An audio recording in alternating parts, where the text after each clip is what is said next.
I'm Julie Herman of Jaybird Quilts and Lazy Girl Designs, and welcome back to the Lily Sew Along. Now that we have assembled our two covers and our two linings, it's time to go ahead and cut our waistbands and attach them to those pieces. So from earlier in the sew along, you should have two pieces of fabric around the same size, and one should have the interfacing and one should have batting. The interfacing is going to be used on our outside pieces, and the batting is going to be used on our inside pieces. The first step is we need to trim this down to 4 waistbands. The measurements for this are on the top of page 11 if you're using the printed pattern, top of page 9 if you're using the PDF pattern.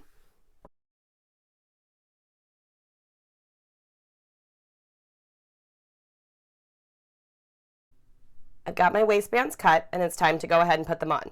Up until now, I've kept these together because they are the same size and shape, and these together. From this point on, we're going to work with things together differently. We're going to work with these two pieces, which are my outside of my bag, and I'm going to keep my two lining pieces together. So for now, I'm going to set my lining pieces aside, and I'm also going to set aside my two waistbands with the fleece, and I'm going to focus on my outsides of my bag and my outside waistbands, which have the thin interfacing. So we're simply going to take those and line them up. And you'll notice they might be a tiny bit bigger, and that's partially because this comes in. No need to worry. Just go ahead and center it and take some sewing clips to hold it in place.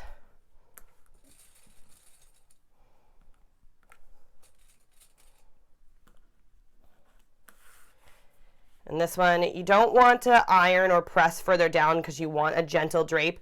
So do your best to only kind of flatten the top portion of this. But we're going to put this one on here, just as we put that one on there, and clip this one in place as well.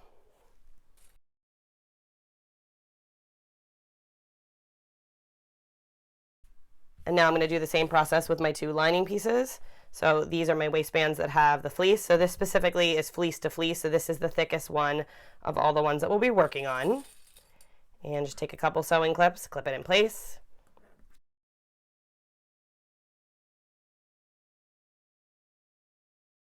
And now I'm going to take these 4 over to the sewing machine and sew them in place with a 1/4-inch seam.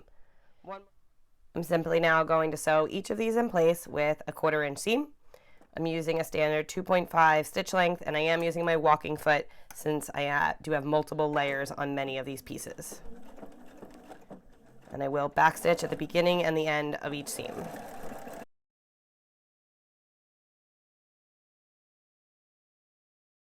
And when sewing the ones on with pleats, just be sure to make sure the pleats stay how you have basted them in place and sew over them nice and slow.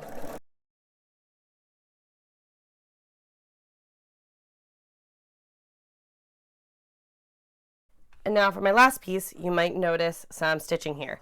Last minute decision, decided to add a little bit of flair with a Renaissance ribbon to my one waistband. I'll go over how to do that in the last video of the series where we talk about variations.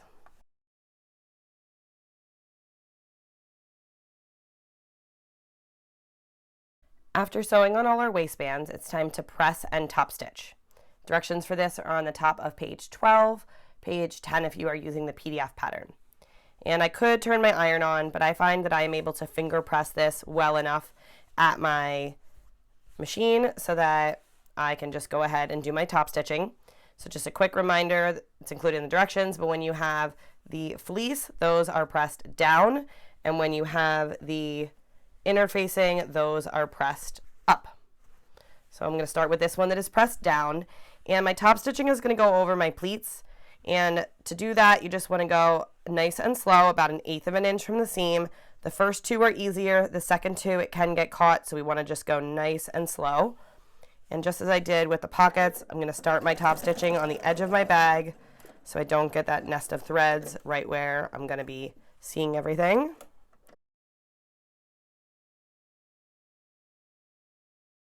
And you can do your top stitching here with a 2.5 or with a 3.0 if you're having trouble.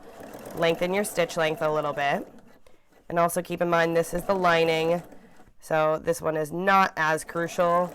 That's why the lining is the one that we press down, which is the harder one, and the outside is the one that we press up. It's also because there's extra bulk in here. So this is the outside and this is the interfacing. So I'm going to go ahead and press this one up towards the waistband. Just give it a good finger press. You can use your seam roller. I'm going to again start off the project. And go ahead and do my top stitching.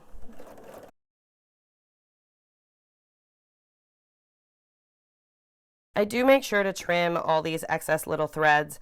I have found that taking a couple seconds to do that helps later on, because if I forget, sometimes they end up coming through to the front of my project and then they cause more of a nuisance later on. So I do trim those off when possible. And I'll show you what this one looks like as well. So this is my one with my ribbon. This one is going to be pressed up towards my waistband.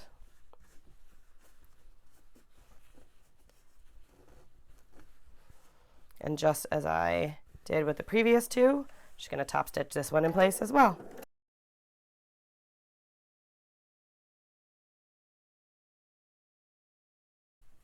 And the last one, this one is our fleece. So this one is going to get pressed down.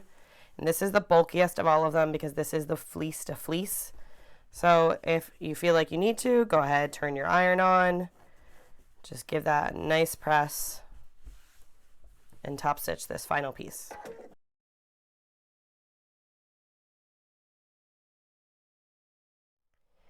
Now that we have sewn all of our waistbands in place, the last thing we need to do for this step is to go ahead and add our closure. So I'm going to move my outside two pieces out of the way and look at my two lining pieces.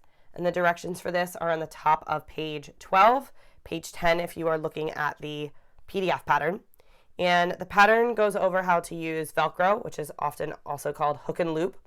So you can go ahead and add your Velcro pieces as directed. You can either use sew-in or the fusible that is just done with your iron.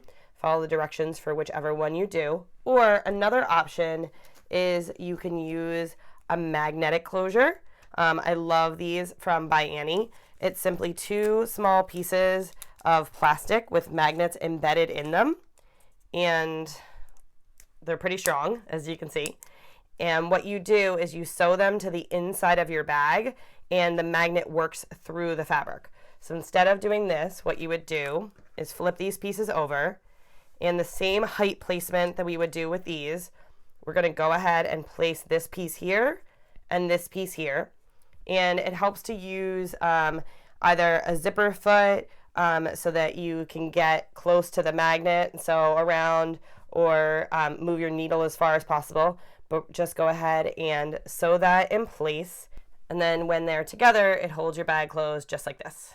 I'll show you how to sew the magnetic option in during our variations video. I'm using sew-in Velcro, so I'm simply going to do a straight stitch, a rectangle around my Velcro. If you're concerned about strength, you can do it twice.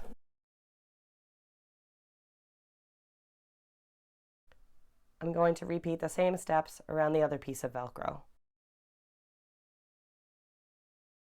If you have a label, such as this Lazy Girl label that I have, now would be the time to stitch that in as well. In the next video, we are going to assemble the cover and assemble the lining. Please be sure to like this video and subscribe to the channel so you don't miss any videos in the sew along. If you have not yet signed up for the sew along emails, you can do so in the caption below. See you soon!